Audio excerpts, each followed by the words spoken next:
Good morning students, स्वागत है आप सभी का। और स्टूडेंट जैसा आपके अर्धवार्षिक और वार्षिक एग्जाम आने वाले हैं तो उसी की प्रिपरेशन के लिए हम यहाँ महत्वपूर्ण प्रश्नों के बारे में चर्चा करेंगे। और ये जो हमारे महत्वपूर्ण प्रश्न हैं वो एग्रीकल्चर केमिस्ट्री के हैं और एग्रीकल्चर केमिस्ट्री में भी हमारे 10वें अध्याय के हैं, जो कि हमारा एग्रीकल्चर केमिस्ट्री का सबसे कठिन अध्याय है, सबसे कठिन चैप्टर है। उस चैप्टर के हम महत्वपूर्ण प्रश्नों के बारे में चर्चा करेंगे। चलिए स्टूडेंट्स, चैप्टर को शुरू करते हैं। और शुरू करने से पहले यदि आप अभी तक हमारे चैनल पर नए हैं तो एक बार चैनल को सब्सक्राइब कर लें और वीडियो को लाइक करें और बेल आइकन को भी दबा दें, ताकि हमारी और भी जो वीडियो आएंगी उनका नोटिफिकेशन आप लोगों तक सबसे पहले पहुंच जाएगा। हम शुरुआत करते हैं पहले प्रश्न से। जैसा आप लोगों को दिखाई दे रहा होगा, हमारा जो पहला प्रश्न क्या है, जैव रसायन किसे कहते हैं, जैव रसायनों के नाम लिखिए। इस प्रश्न में हमें दो चीजें पूछी गई हैं, पहली चीज जैव रसायन और दूसरा जैव रसायनों के नाम यानी उदाहरण। सबसे पहले हम बात करते हैं जैव रसायन क्या है। जैव रसायन की अगर मैं बात करूं तो ये क्या है, एक विज्ञान की शाखा है जिसको हम इंग्लिश में कहते हैं बायोकेमिस्ट्री। क्या है, विज्ञान की शाखा, विज्ञान की शाखा है। और इस शाखा में हम किसका अध्ययन करते हैं, जीवों की या सजीवों की जैविक क्रियाओं का अध्ययन करते हैं, जैविक क्रियाओं का अध्ययन। अब मान लो हमें प्रश्न पूछा जाए जैव रसायन से क्या तात्पर्य है या जैव रसायन किसे कहते हैं, तो हमारा सीधा सीधा उत्तर होगा कि विज्ञान की वह शाखा जिसके अंतर्गत, विज्ञान की वह शाखा जिसके अंतर्गत जैविक क्रियाओं का अध्ययन किया जाता है या सजीवों की जैविक क्रियाओं का अध्ययन किया जाता है, उसे हम क्या कहते हैं, जैव रसायन कहते हैं। एक चीज हमें और लिखनी है इसके अंतर्गत, एक हमें क्या लिखनी है, हम लिख देंगे कि जैव रसायन, जैव रसायन या हम इसको क्या कहते हैं, बायोकेमिस्ट्री। जैव रसायन या बायोकेमिस्ट्री शब्द का प्रयोग सबसे पहले कार्ल न्यूबर्ग ने किया था।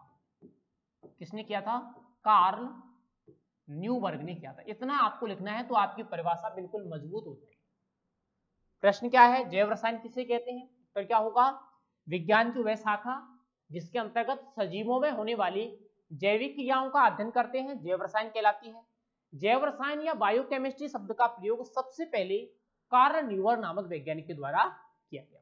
दूसरा पॉइंट क्या है इसमें, जैव रसायनों के नाम लिखिए। ऐसे कौन से रसायन हैं जो जैविक क्रियाओं में उपयोगी होते हैं। अगर मैं स्टूडेंट जैव रसायनों की बात कर रहा हूं तो कौन कौन से रसायन हो सकते हैं, जैसे सबसे मोस्ट अगर मैं बात करूं, एक तो हमारा आता है कार्बोहाइड्रेट। एक क्या है, कार्बोहाइड्रेट। दूसरी में अगर बात करूं तो प्रोटीन, प्रोटीन। तीसरी अगर मैं बात करूं जैसे एंजाइम, एंजाइम। चौथी अगर मैं बात करूं लिपिड, लिपिड। पांचवी में अगर बात करूं तो विटामिन, विटामिन। ये सभी क्या हैं, ये जैव रसायन है जो सजीवों की जैविक क्रियाओं में भाग लेते हैं। प्रश्न क्या है, जैव रसायनों के नाम। जैव रसायन कौन कौन से होंगे, कार्बोहाइड्रेट, प्रोटीन, एंजाइम, लिपिड और विटामिन। पहला प्रश्न हमारा हुआ फिनिश। कार्बोहाइड्रेट किसे कहते हैं, इसके प्रकार एवं दो जैविक कार्य लिखिए। अब अगर मैं इस प्रश्न को देखूं तो इसमें 3 पॉइंट हैं।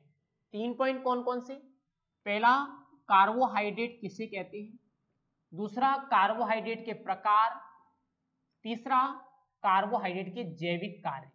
यानी 3 पॉइंट हमें इसमें पूछे गए। सबसे पहले पॉइंट की बात करेंगे और हमारी भाषा बिल्कुल सरल रहती है, ये तुम्हें पता है। पहला पॉइंट क्या है, कार्बोहाइड्रेट। अगर मैं कार्बोहाइड्रेट शब्द को बांटूं तो 2 भागों में बांट सकता हूं, एक तो carbon, carbon plus hydrogen, hydrogen, carbon plus hydrogen. Carbohydrate क्या है आप लोगों को पता चल गया होगा, बेयौगिक। कार्बोहाइड्रेट क्या है, बेयौगिक, जो कार्बन व हाइड्रोजन से मिलकर के बने हुए होते हैं, क्या कहलाते हैं, कार्बोहाइड्रेट कहलाते हैं। बेयौगिक जो कार्बन और हाइड्रोजन से मिलकर के बने हुए होते हैं क्या कहलाते हैं? कार्बोहाइड्रेट कहलाते हैं। कार्बोहाइड्रेट क्लियर हो गया? वियौगिक जो कार्बन और हाइड्रोजन से मिलकर बने होंगे क्या कहलाएंगे? कार्बोहाइड्रेट कहलाएंगे। इन्हें हम पॉलीहाइड्रेट भी कहते हैं। ठीक है, अब दूसरा पॉइंट क्या है? प्रकार। ये काफी टफ है। अगर मैं प्रकार की बात करूं, प्रकार की मैं बात करूं स्टूडेंट्स, पहला इनका प्रकार क्या है? एक तो ये मोनोसैकेराइड, मोनोसैकेराइड, एक तो मोनोसैकेराइड हो गए। दूसरी अगर मैं बात करूं ओलिगोसैकेराइड, ओलिगोसैकेराइड।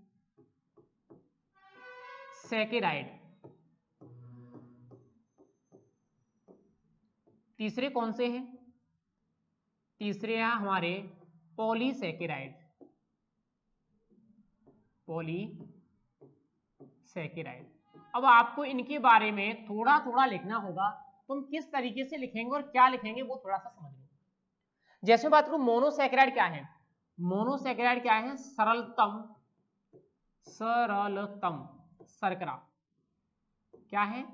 सरलतम शर्करा है जिनको विभाजित नहीं किया जा सकता, इनको विभाजित नहीं किया जा सकता।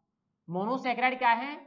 सबसे सरल शर्करा है जिनको विभाजित नहीं किया जा सकता, या जिनको आगे 2 या 3 भागों में विभाजित नहीं कर सकते। सबसे सरलतम शर्करा जिनको 2 या 3 भागों में विभाजित नहीं किया जा सकता क्या कहलाते हैं? मोनोसैकेराइड कहलाते हैं। और मोनोसैकेराइड का जो सामान्य सूत्र होता है वो क्या होता है? इनका सामान्य सूत्र होगा CH2ON। क्या होता है? CH2ON होता है। जैसे अगर मैं इनमें बात करूं तो इनमें कई सारे आते हैं, जैसे गैलेक्टोज है। क्या है? गैलेक्टोज। जैसे मैं इनमें बात करूं फ्रैक्टोज है, फ्रैक्टोज है, गैलेक्टोज, फ्रैक्टोज, ये क्या है? ये मोनोसैकेराइड है। इनको हम आगे और बांट नहीं सकते, इनको और आगे विभाजित नहीं किया जा सकता। इनमें सबसे जो मोस्ट होते हैं वो 6 कार्बन वाले होते हैं। ठीक है, नेक्स्ट अगर हम बात करें ओलिगोसैकेराइड, ओलिगो का मतलब होता है 2 से अधिक या कुछ।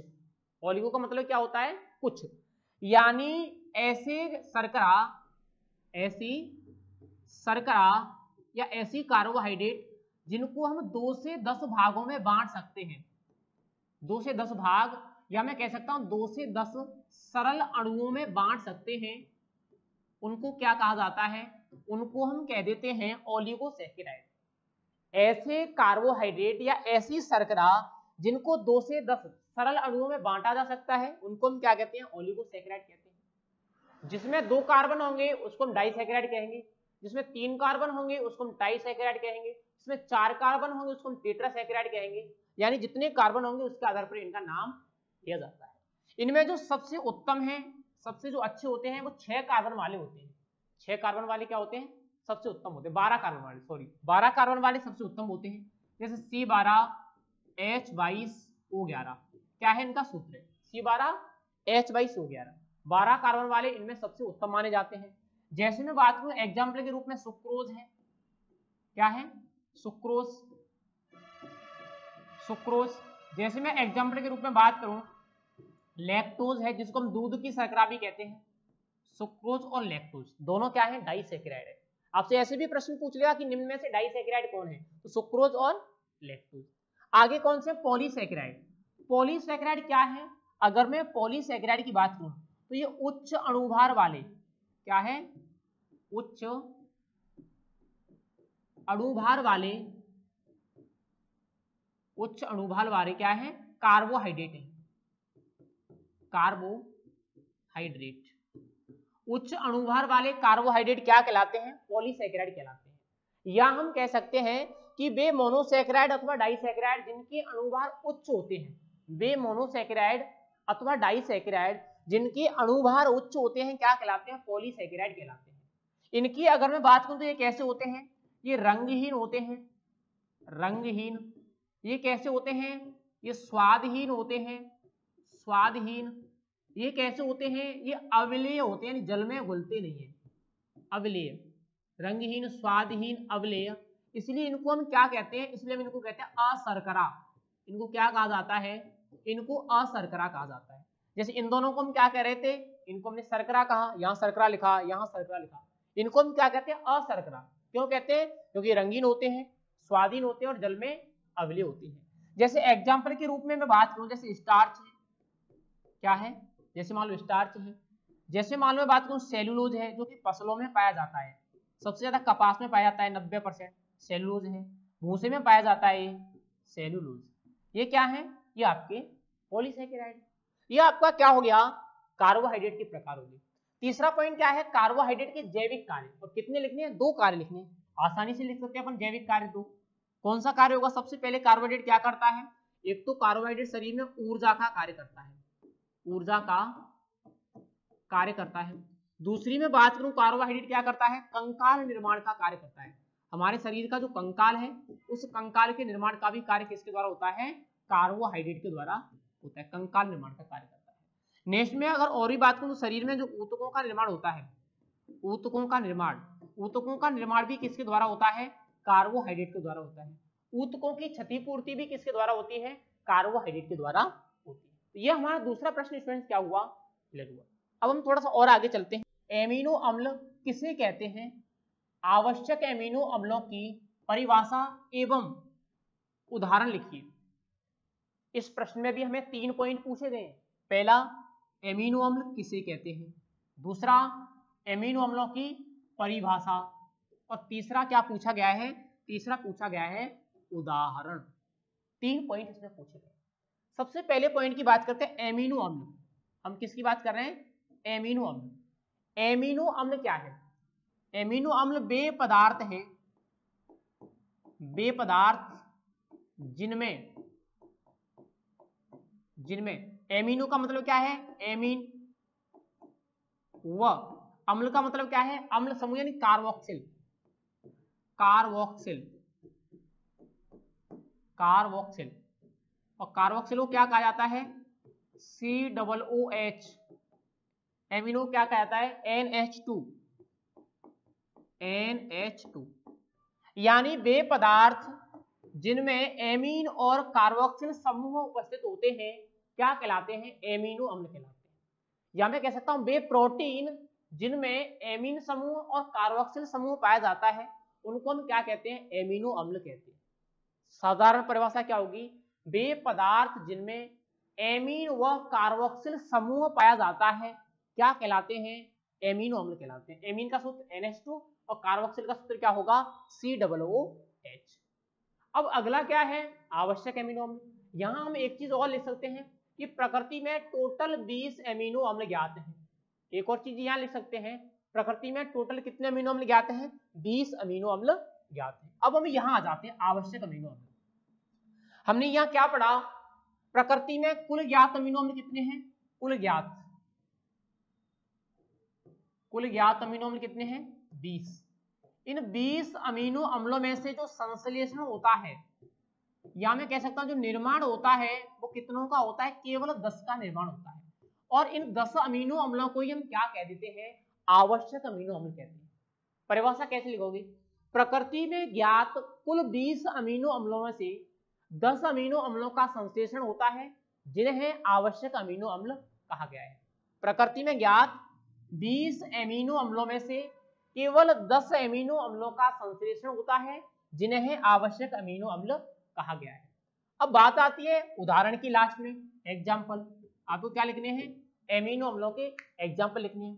जैसे मैं बात करूं ट्रिप्टोफेन, अगर हम अमीनो अम्लों की बात करें तो क्या होगा, ट्रिप्टोफेन है, लाइसिन है, मेथियोनिन है, नेक्स्ट में अगर बात करूं वेलिन है, कोई भी 2-3 एग्जाम्पल लिख दो तो चलेगा। ऐसा नहीं कि आपको 10 के 10 लिखनी है, 2-3 एग्जाम्पल आपको लिखने हैं। पॉइंट अपना क्लियर हो गया, प्रश्न भी अपना क्लियर हो गया। 3 चीजें थी। एमिनो अम्ल क्या है, वे पदार्थ जिनमें एमीन और कार्बोक्सिल दोनों समूह उपस्थित होते हैं, एमिनो अम्ल कहलाते हैं। इनकी कुल संख्या कितनी है, 20 है। इन 20 में से 10 का क्या होता है, संश्लेषण होता है। इन 10 को हम क्या कह देते हैं, आवश्यक एमिनो अम्ल कह देते हैं। उदाहरण क्या क्या है, जैसे ट्रिप्टोफेन है, लाइसिन है, मेथियोनिन है और वेलिन। अब हम और आगे चलते हैं। स्टूडेंट्स में इस प्रश्न की बात करूं, ये हमारा प्रश्न काफी इंपोर्टेंट है। इंपोर्टेंट क्यों है? क्योंकि ये हर बार पूछा जाता है आपके एग्जाम में, बोर्ड में। प्रश्न क्या है? डीएनए और आरएनए में अंतर लिखिए। आपको क्या लिखना है? डीएनए और आरएनए में अंतर लिखना है। कैसे लिखना है? तो आपको पहले तो एक डायग्राम बनाना है इस तरीके का। ये बन गया अपना डायग्राम। हमने यहां क्या ले लिया? डीएनए। यहां हमने क्या ले लिया? आरएनए। दोनों में हम क्या लिख रहे हैं? अंतर लिख रहे हैं डीएनए और आरएनए में। क्या अंतर होगा समझते हैं। सबसे पहले अंतर की अगर मैं बात करूं, ये कहां पाया जाता है? ये केंद्रक में पाया जाता है। कहां पाया जाता है? केंद्रक में पाया जाता है। ये कहां पाया जाता है? ये आपका कोशिका द्रव्य में पाया जाता है। कोशिका द्रव्य में पाया जाता है। ये तो केंद्रक में, और एक कहां पाया जाएगा? कोशिका द्रव्य में। दूसरा, इसमें कौन सी शर्करा होती है? डिऑक्सीराइबोज। डिऑक्सीराइबोज शर्करा पाई जाती है इसमें। डिऑक्सीराइबोज शर्करा पाई जाती है। और इसमें कौन सी शर्करा पाई जाती है? इसमें आपकी पाई जाती है राइबोज शर्करा। इसमें राइबोज शर्करा पाई जाती है। इसमें डिऑक्सीराइबोज शर्करा, इसमें राइबोज शर्करा। तीसरी अगर मैं बात करूं, तीसरी, इसकी संरचना कैसी होती है? द्विकुंडलित। संरचना कैसी होगी? द्विकुंडलित। इसकी संरचना द्विकुंडलित होती है। और इसकी संरचना कैसी होती है? एक लड़ीय, एक रज्जुकी हम कह सकते हैं इसको, एक रज्जुकी, या हम इसको एक लड़ीय भी कह सकते हैं। एक लड़ीय या एक रज्जुकी। ये क्या कार्य करता है? अगर हम इसकी बात करें तो ये आनुवांशिक पदार्थों का, या मैं कह सकता हूं आनुवांशिक गुणों का स्थानांतरण करता है। क्या करता है? आनुवांशिक गुणों का स्थानांतरण। एक पीढ़ी से दूसरी पीढ़ी में आनुवांशिक गुणों का स्थानांतरण कौन करता है? तो डीएनए करता है। और ये क्या कार्य करता है? आरएनए। आरएनए प्रोटीन संश्लेषण का कार्य करता है, या हम कह सकते हैं कि ये प्रोटीन निर्माण का कार्य करता है। ये हमारे क्या हो गए? अंतर हो गए डीएनए और आरएनए। मैं कह सकता हूं 100% बोर्ड के एग्जाम में आपका ये प्रश्न पूछा जाएगा, डीएनए और आरएनए में अंतर लिखिए। ये बेसिकली क्या हो गया? अंतर हो गया। अब हम और आगे चलते हैं अगले प्रश्न पर। एंजाइम किसे कहते हैं? एंजाइम के गुण, धर्म एवं कार्य लिखिए। काफी अच्छा प्रश्न है। एंजाइम किसे कहते हैं? एंजाइम के गुणधर्म एवं कार्य लिखिए। सबसे पहला पॉइंट इसमें क्या है? एंजाइम किसे कहते हैं। दूसरा पॉइंट क्या है? एंजाइम के गुणधर्म। और तीसरा पॉइंट क्या है? एंजाइम के कार्य। पहले हम बात करते हैं एंजाइम क्या होते हैं। एंजाइम क्या होते हैं? चलिए, अगर मैं एंजाइम की बात करूं तो एंजाइम वे प्राकृतिक क्या होते हैं? वे प्राकृतिक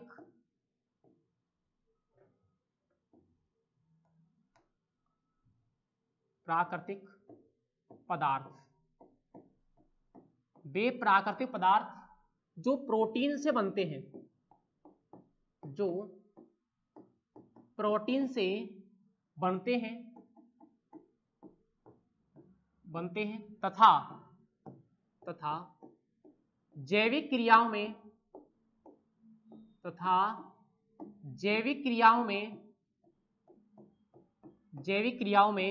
उत्प्रेरक का कार्य करते हैं। किसका कार्य करते हैं? उत्प्रेरक। जैविक क्रियाओं में उत्प्रेरक का कार्य करते हैं। क्या कहलाते हैं? एंजाइम कहलाते हैं। एंजाइम क्या है? एंजाइम कुछ नहीं है। एंजाइम प्राकृतिक पदार्थ हैं जो प्रोटीन के बने होते हैं, और जो हमारे शरीर की जैविक क्रियाएं हैं उनमें उत्प्रेरक का कार्य करते हैं। क्या कहलाते हैं? एंजाइम कहलाते हैं। यहाँ उत्प्रेरक का मतलब ऐसा पदार्थ है जो रासायनिक अभिक्रिया, जैविक अभिक्रिया की गति को बढ़ा सकता है या कम कर सकता है। यानी ये क्या करते हैं? जो हमारे शरीर की जैविक क्रिया है, जैसे पाचन, श्वसन, उत्सर्जन, जो भी जैविक क्रिया है, उस जैविक क्रिया की गति को बढ़ा सकते हैं या कम कर सकते हैं। यानी ये उत्प्रेरक का कार्य करते हैं। ये तो क्या हो गई एंजाइम की परिभाषा। वे प्राकृतिक पदार्थ जो प्रोटीन से बनते हैं तथा जैविक क्रियाओं में उत्प्रेरक का कार्य करते हैं, क्या कहलाते हैं? एंजाइम कहलाते हैं। दूसरी अगर मैं बात करूं पॉइंट क्या है, एंजाइम के गुणधर्म, ये काफी इंपोर्टेंट है। अगर मैं एंजाइम की बात करूं तो एंजाइम क्या होते हैं, कठोर पदार्थ होते हैं। एंजाइम क्या है, कठोर पदार्थ, कठोर कृष्णीय पदार्थ होते हैं। दूसरी अगर मैं बात करूं तो एंजाइम है कैसे होते हैं, ये जल विलेय होते हैं, कठोर। दूसरा कैसे होते हैं, ये जल विलेय होते हैं। एक तो कठोर होंगे, दूसरा कैसे होंगे, जल विलेय होंगे। तीसरी अगर मैं बात करूं एंजाइम अति विशिष्ट होते हैं। अति विशिष्ट, अति विशिष्ट का मतलब है कि इनकी जो एक एंजाइम है, एक एंजाइम को वो किसी एक ही अभिक्रिया की गति को बढ़ाता है। ऐसा नहीं है कि एक ही एंजाइम सभी अभिक्रियाओं की गति को बढ़ाती है। चौथी अगर मैं इनकी विशेषताओं की बात करूं तो इनकी कम मात्रा क्या करती है, अभिक्रिया की गति को प्रभावित करती है। कम मात्रा, इनकी कम मात्रा क्या कर सकती है, अभिक्रिया की गति को प्रभावित कर सकती है। पांचवी में अगर बात करूं तो इनके द्वारा किसी भी अभिक्रिया की गति को 10 की घात 20 गुना बढ़ाया जा सकता है, 20 गुना बढ़ा सकते हैं। इनके द्वारा किसी भी हमारी जैव रासायनिक अभिक्रिया है उसकी गति को 10 की घात 20 गुना बढ़ा सकते हैं। ये क्या हो गए, इसके गुण हो गए। सबसे पहला गुण कठोर पदार्थ है, जल विलेय है, अति विशिष्ट है, कम मात्रा में इसकी मात्रा प्रभावित कर सकती है, 10 की गुणा 20 क्या करता है, वृद्धि को बढ़ा सकता है। एक और अगर मैं बात करूं छठे पॉइंट पर, ये कैसा गुण दर्शाते हैं, कोलाइडी, यानी ये कोलाइडी गुणधर्म दर्शाते हैं। कोलाइडी होते हैं ये, कोलाइडी गुणधर्म प्रदर्शित करते हैं। आगे क्या है, कार्य। कार्य हमको समझ में आ ही गया। ये क्या करते हैं, जो हमारी जैविक क्रिया होती है शरीर में, पाचन, श्वसन, उत्सर्जन, जो भी हमारी जैविक क्रिया है उस जैविक क्रिया में क्या करते हैं, उत्प्रेरक का कार्य करते हैं। उत्प्रेरक, उत्प्रेरक का मतलब हुआ जैविक क्रियाओं की गति को घटाने या बढ़ाने का कार्य करते हैं। दूसरा मैं बात करूं, ये क्या करते हैं, ये पोषण में सहायक हैं, पोषण में सहायक हैं।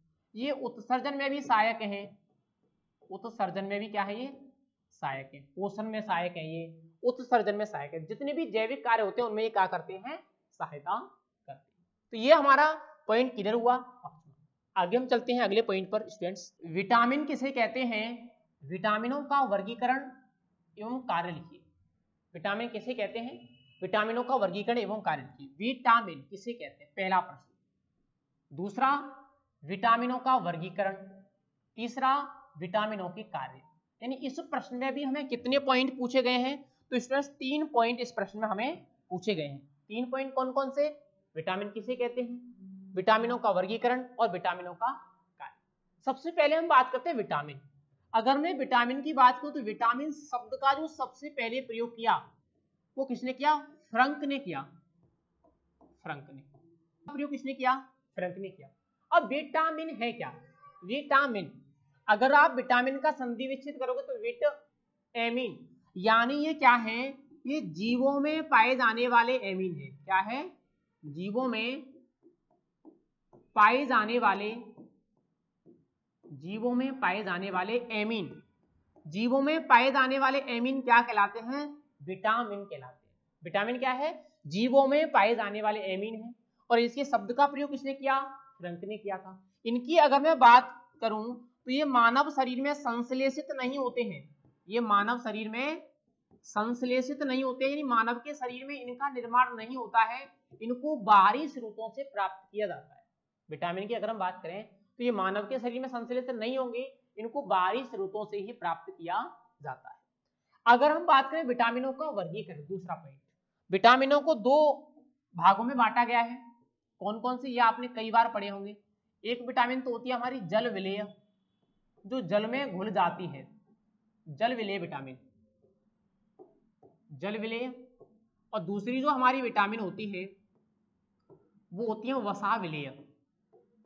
एक तो जल विलेय हो गई और एक हो गई हमारी वसा विलेय। प्रश्न तो में पूछा जाता है कि जल विलेय विटामिन कौन कौन सी है और वसा विलेय विटामिन कौन कौन सी है। जल विलेय की अगर हम बात करें तो इसमें आती है वी और सी, और इसमें आती है हमारी ए, डी, ई और के। इसमें कौन कौन सी विटामिन आएगी, ए, डी, ई और के। और इसमें कौन सी आती है, बी और सी आती है। अब अगला पॉइंट क्या है, अगला पॉइंट है हमारा विटामिन के कार्य। विटामिन की कार्य, अब विटामिन कार्य क्या करती हैं, जैसे अगर मैं बात करूं विटामिन ए, सबसे पहले तो विटामिन विटामिन ए क्या कार्य करती है, तो हम लिख सकते हैं यहाँ ए विटामिन डाल के, विटामिन ए ये क्या कार्य करती है, ये आंखों में रोशनी का कार्य करती है। क्या करती है, आंखों में रोशनी, आंखों में रोशनी लाने का कार्य करती है विटामिन ए। यानी अगर इसकी कमी होगी तो कौन सा रोग हो जाएगा, जेरोफ्थेल्मिया, यानी आंखों से कम दिखाई देगा। दूसरी अगर मैं बात करूं विटामिन बी, विटामिन बी क्या कार्य करती है, शरीर भार में वृद्धि करती है, भार में वृद्धि करती है, थकावट को दूर करती है। विटामिन सी तीसरी अगर मैं बात करूं, विटामिन सी, विटामिन सी क्या कार्य करती है, विटामिन सी दांतों का विकास करती है, दांतों और हड्डियों का विकास हेतु आवश्यक है, दांतों व हड्डियों के विकास हेतु आवश्यक है, दांतों और हड्डियों के विकास हेतु आवश्यक है। चौथी अगर मैं बात करूं विटामिन डी, विटामिन डी क्या करती है, विटामिन डी शरीर की स्थिरता बनाने हेतु आवश्यक है, स्थिरता, जो हमारा शरीर है उस शरीर की स्थिरता बनाए रखने हेतु आवश्यक है। अगर इसकी कमी होगी तो रिकेटस यानी सूखापन आ जाता है। आगे अगर मैं ऐसे ही बात करूं विटामिन ई क्या कर करती है, जनन हेतु आवश्यक है, विटामिन ई किस हेतु आवश्यक है, विटामिन ई की अगर मैं बात करूं तो ये जनन हेतु आवश्यक है। अगर इसकी कमी होगी तो क्या आ जाएगी, नपुंसकता आ जाएगी। तो ये हमारा क्या हुआ, विटामिन परिभाषा, विटामिनों का वर्गीकरण और विटामिनों का कार्य। अब हम आगे चलते हैं अगले पॉइंट पर। परिरक्षक किसे कहते हैं, इसके गुण एवं प्रकारों को वर्णित कीजिए। परिरक्षक किसे कहते हैं, इसके गुण एवं प्रकारों को वर्णित कीजिए। इस प्रश्न में भी हमें तीन चीजें पूछी गई हैं। पहला, परिरक्षक किसे कहते हैं, दूसरा परिरक्षक के गुण और तीसरा परिरक्षक के प्रकार। सबसे पहले अगर मैं बात करूं परिरक्षक क्या होते हैं, परिरक्षक की अगर मैं बात करूं तो परिरक्षक वे प्राकृतिक अथवा कृत्रिम पदार्थ होते हैं। क्या होते हैं, प्राकृतिक अथवा संश्लेषित पदार्थ, संश्लेषित पदार्थ, वे प्राकृतिक अथवा संश्लेषित पदार्थ जो खाद्य पदार्थों को, जो खाद्य पदार्थों को लंबे समय तक सुरक्षित रखते हैं, खाद्य पदार्थों को लंबे समय तक क्या करते हैं, बिना विकृति के सुरक्षित रखते हैं, बिना विकृति बिना खराबी के, बिना विकृति के सुरक्षित रखते हैं।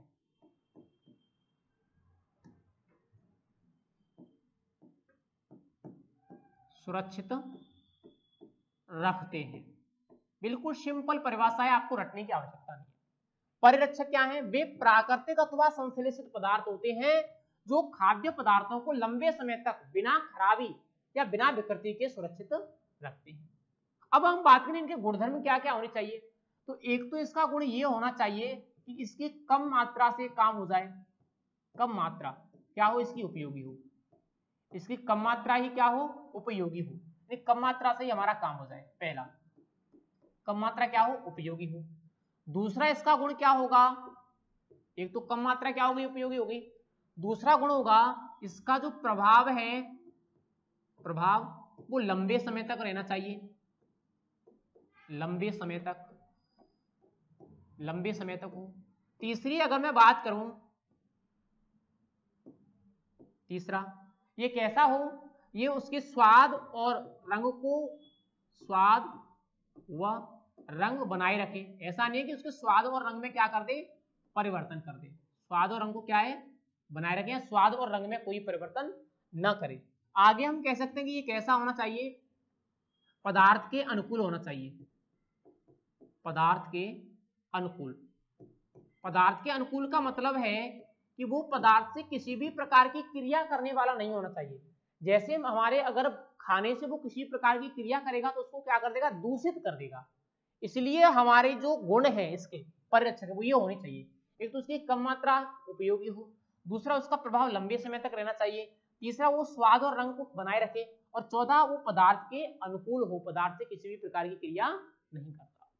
अगला क्या है, अगला इसके प्रकार। अगर हम परिरक्षक की बात करें तो ये दो प्रकार के होते हैं। एक तो होते हैं हमारे प्राकृतिक परिरक्षक जो प्राकृतिक पदार्थों से बनते हैं या प्राकृतिक रूप से बनते हैं, दूसरे होते हैं हमारे कृत्रिम परिरक्षक या हम कह सकते हैं संश्लेषित, संश्लेषित या कृत्रिम। प्राकृतिक में क्या आते हैं, जैसे नमक है, चीनी है,